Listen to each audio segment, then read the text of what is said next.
Now we've got the transfer window out of the way, as it were. What are your reflections on the business that you did during that time?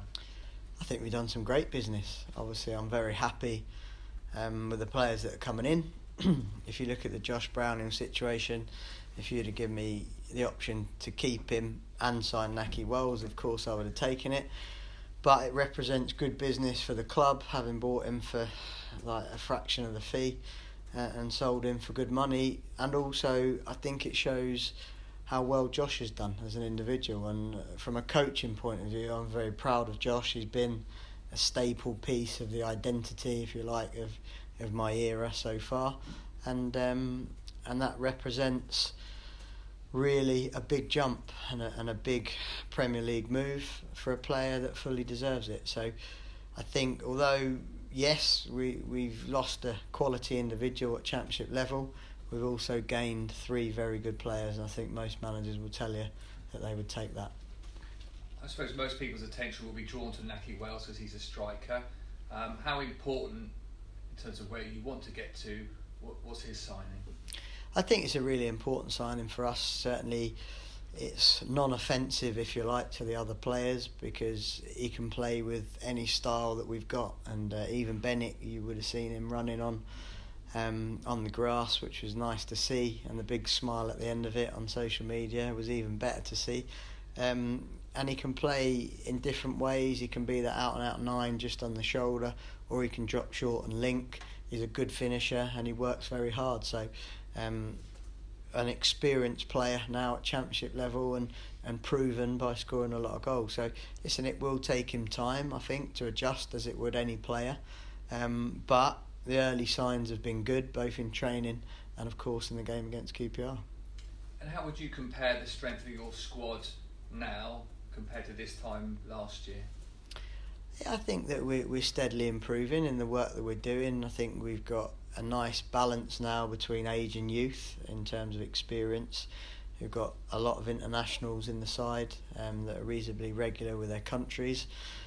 And we're in a ridiculously competitive league, but we are that ourselves, competitive, and we have got talent as well, and we've nurtured the talent extremely well, the likes of Nicholas Eliasson and Brownhills and Jay Da Silvas, and many examples of how individuals have improved that hopefully makes the sum of parts that little bit stronger. I was going to say, do you think overall you're in a better position in terms of the strength of the squad? Yeah, I think so. I think that what you want as a manager and as a coach is the options, and you could call it clubs in the bag, to be able to vary your tactics depending on moments of the game, opposition's set up. And that doesn't mean chopping and changing from your own principles. It just means having the armoury to go and affect the opposition as much as possible, and probably barring that 6'6" centre forward that you can sling it up to, we've got almost everything in our bag. And given your experience of last season and being close but not quite close enough, how useful is that this time around going into this part of the season? I think you're always learning from your experiences, and I think it's not just me, that's as a collective. So whether it's young players going to stadiums and grounds for the first time, whether that's having felt that pressure on and off the pitch and the way to deal with that and actually focus that. But inevitably it's always about the process and getting the process right. And if you get that, you give yourself the opportunity statistically to be able to bring out your individual quality, both as a team and as an individual. So nothing's changed in terms of my mindset, which has been nail the process, get that absolutely as organised with as much clarity as possible, and then let those individual USPs of the player provide the quality that gets us wins. And you're on a great run in the league, for the bounce, no goals conceded. Having got through January and all that it means for you and the rest of the squad, but to get through that on a good run, how important is that going forward as you look to cement that place in the top 6? Yeah, I think it's really important. I think first and foremost the squad and that unity within the squad. You know, we know what we've got now, and we know what we're working with. The players know what they're working with, and we've got to live like brothers for the next 3 months, and that's all it is really, 3 months. So that is, I think, a sort of almost like a sprint, if you like, rather than a marathon. There will be hurdles along the way. At that point, we're going to have to navigate them and deal with situations and scenarios. But we're where we want to be. We're in the mix, not only for playoffs but for top two. You know, we've made up 10 points really on the top two in the last sort of 5 or 6 weeks, and we've got everybody to play still, both at home, obviously Leeds away. But I think our home form now is going to be the difference between whether we achieve our goals or not, and for that reason I think that the energy from the crowd is going to be a major part of this running. And lastly, you've got a Friday night match under the lights in front of the cameras. How much are you looking forward to that, and the players to have that opportunity to continue your form and hopefully, you know, propel you further up? Yeah, well, it's the next opportunity, and it's a next opportunity to progress as a footballing side. Hopefully we'll go to get another clean sheet, but obviously we're at home, we want to put an attacking show on as well. But of course the result's the most important thing. I think that it's very easy for me in terms of that the players are in a good place mentally, physically they're in a good place, our bench is strong, but we're coming against what I believe is a very good Birmingham side, and again, the motivation from my point of view won't need to be on full tilt, because I think by nature of the beast they'll be naturally motivated and ready to hopefully enhance their own and the team and the club's reputation. Lovely. Thank you very much. In terms of options, whether that be formations, what players to attributes from all the individuals, it's the strongest squad that you've worked with, do you think? Yeah, I think so. I felt like, to be fair, we're at the first 23 games of the season where we finished in the Carabao Cup semi, I thought we were strong then in terms of options. I think we've got probably better individuals, dare I say it, in certain positions. But I did think at that point we had a lot of clubs in the bag. Then remember we had so many injuries to like key players, like I think it was 9 operations in total at that stage. So like for me, it's that like touch wood that we don't get those injuries and give ourselves a chance to go and be successful without tapering down our training programme. How many different starting 11s have you been able to make out of the squad so far? I think you're sort of damned if you do, damned if you don't, because you want to be strong, and you want to be able to win games in different ways. So you need to be able to stand up to a fight against a certain side. You need to be able to compete and control against a really good footballing side, and you need to be able to keep clean sheets and score goals. So hopefully not only the work that we do but the individuals that we've got stand us in good stead for that. But we all know what the Championship's like, and it drastically changes its tune almost every 3 or 4 weeks. So like never would we become complacent or like believe we've cracked it, because we've just got to keep fighting for those next 3 points, and whoever plays has to do everything in their power to get the result. I mean, as Damien mentioned, in terms of, there's been quite a lot of focus on Naki, obviously, because of the banner signing and all that. Could you talk about the rationale behind Benkovic and Henriksen? I know they're different players, but they seem to, there's a physicality there they bring into the squad. Like what? Yeah, well, I think Benkovic was an important one, because don't forget at the start of the window when we really sort of secured the verbal on Benkovic that if he was available he was coming to us.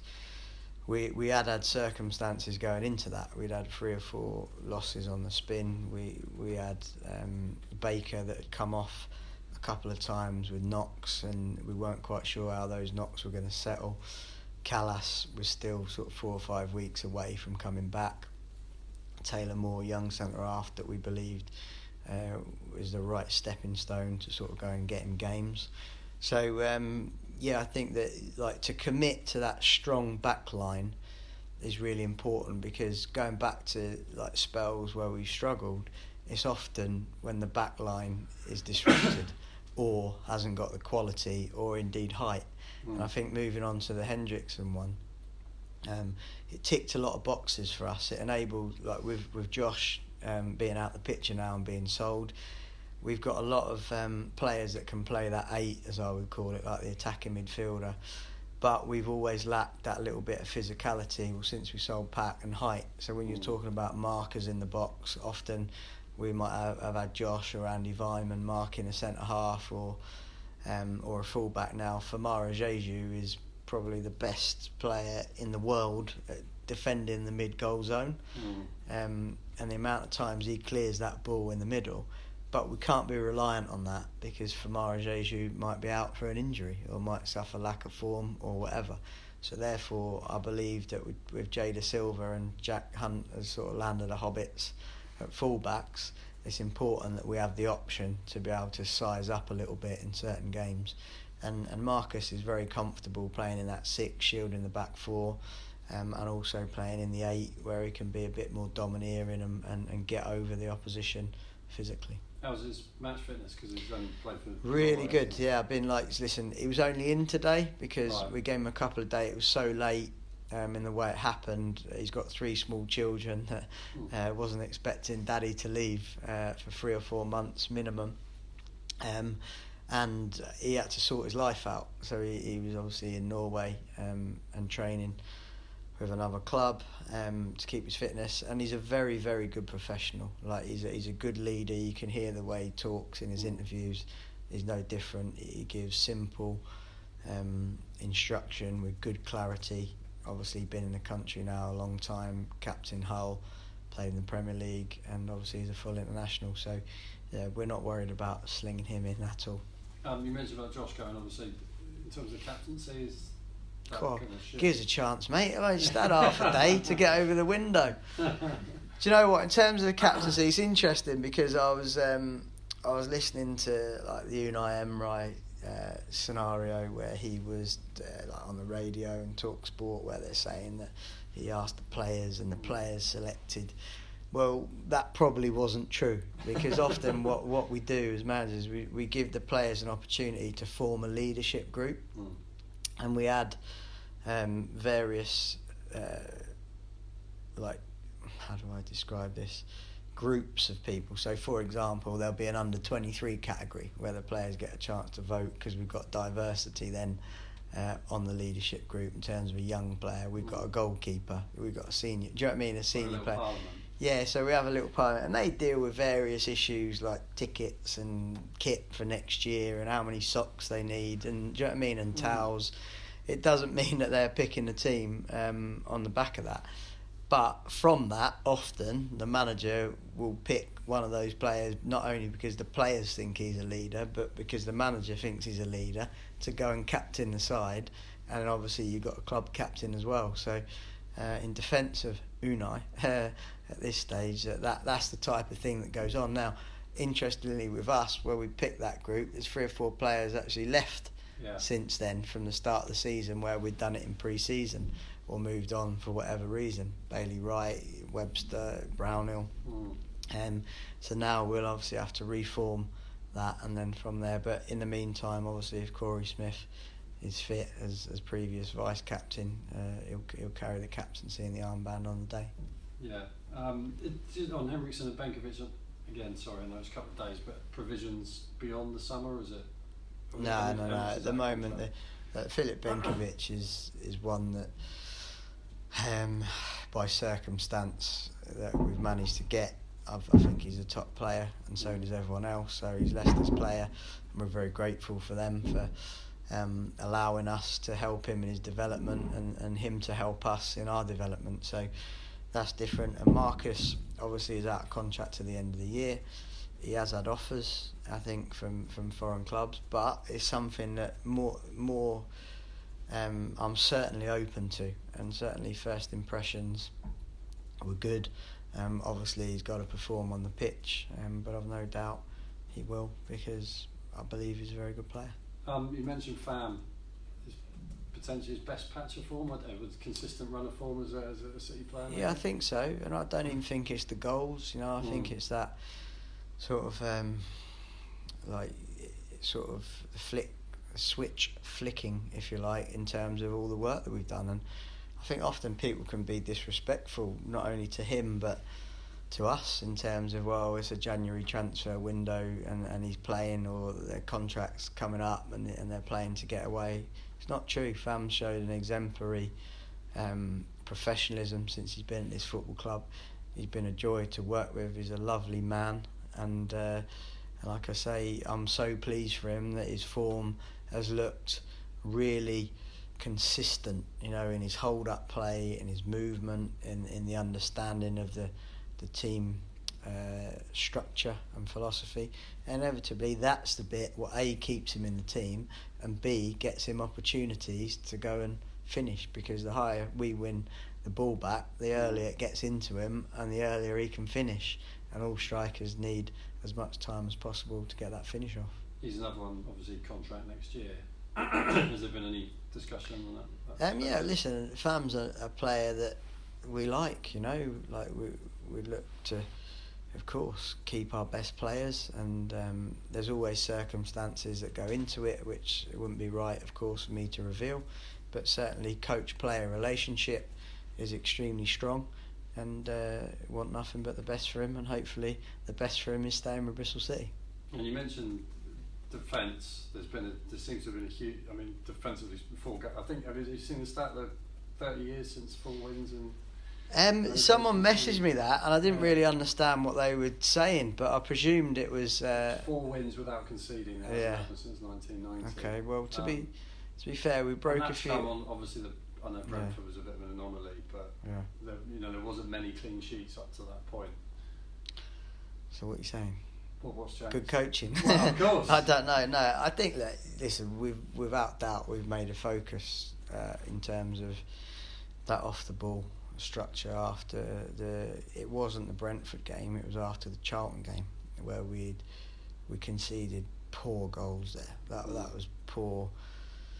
We want the world class basics with our defending, and senior players made sort of fundamental errors, if you like, that we work to make sure that we don't make silly little mistakes like that. So really it was just a refocus, and it was like, all right boys, this has happened, this is now becomes our priority, and we're going to work very, very hard to keep clean sheets. I can put the sessions on, but the players have got to work, understand and implement, and to be fair to them, they have. Was that a bit of a shock to the system, not to you but to the players as well? Were they kind of sort of surprised? Yeah, I think they know. Do you know what I mean? A player knows when he's made a mistake. No one goes out to make a mistake, but it's okay, because it just often, if you learn your lessons from the mistake, then what's happened can obviously and the work that you do can bear fruit, and that's exactly what's happened. But again, it's down to the attitude and the application of the players. Just throughout, can I just do some injuries? Okay. Thomas. Yeah, Thomas is in a good place. He's had 3 or 4 days training now, properly. Obviously, with the signing of Benkovic, I suppose one of the question marks I would have on myself is, did we A, throw Thomas back in too early last time, and B, did we, when he had played 3 or 4 games on the spin, was it 1 game too far in the Shrewsbury game? So of course you have to question yourself on that, and the sports science and Thomas himself. But Thomas is such a warrior that when he feels like he's fit, he's chapping on your door saying, right, I'm ready, get me in. And obviously circumstances meant that we needed to play him. Now we've got a little bit more cover, which is important, and it gives us the opportunity to bring him back in the right way. There is a game on Monday in the under-23s, and depending on what happens on Friday, we might look to get him some minutes in there. Was there a thought to play him yesterday against Palace at all? No, there was no thought of playing him there too early. Yeah. Marley is still a couple of weeks away. It was quite a significant tear in his calf, and he is probably at least 2 weeks away from getting out on the grass, so it probably means 4 weeks in terms of if you might see him on the first team pitch. And was there any knocks on Saturday? There was some indication that Hunt and Vyman... Yeah, there was a couple of knocks. Vyman had a dead leg, which has settled nicely. Okay. And Jack Hunt's probably 50-50 after rocking his ankle and having to come off. And you mentioned, finally, sorry Dave, Afobe, you mentioned about the video. I assume you're obviously keeping in regular contact with him in terms of how he's doing. Yeah, absolutely. And I was just pleased to see that positive Bennett, you know what I mean? Like, you could see how happy he was. Yeah, I'd seen that before it went out on social media because my physio had messaged it to me, and I thought it was interesting to watch because, like, if I just had an ACL, I'm not sure I'd be trying to do round the worlds. In terms of his ball juggling skills, he did look a bit rusty, mine. Yeah, but at the same time, like, he obviously feels confident in the knee to be able to do that, and then naturally he's got to be able to build up his strength and his confidence in the injury. And look, there's no time scale for Bennett in terms of, like, if we got him back for any part of the season, that would be fantastic, and we'd welcome him back with open arms. But at the same time, like, he's the most important thing, and it's got to be right for his long-term future. And the loan is still... The loan's still open. We're still paying his wages. He's still our player. He loves it here at Bristol City, and he came to the game, which you may or may not have known the other day. He had a dodgy jacket on, so he got a bit ribbed because of that. He got busted looking at his phone during the game as well. Did he? Yeah. Oh, there you go then. Maybe he was looking at the scores of everyone else. Let him off. Thank you. Cheers, All right, cheers, thank you.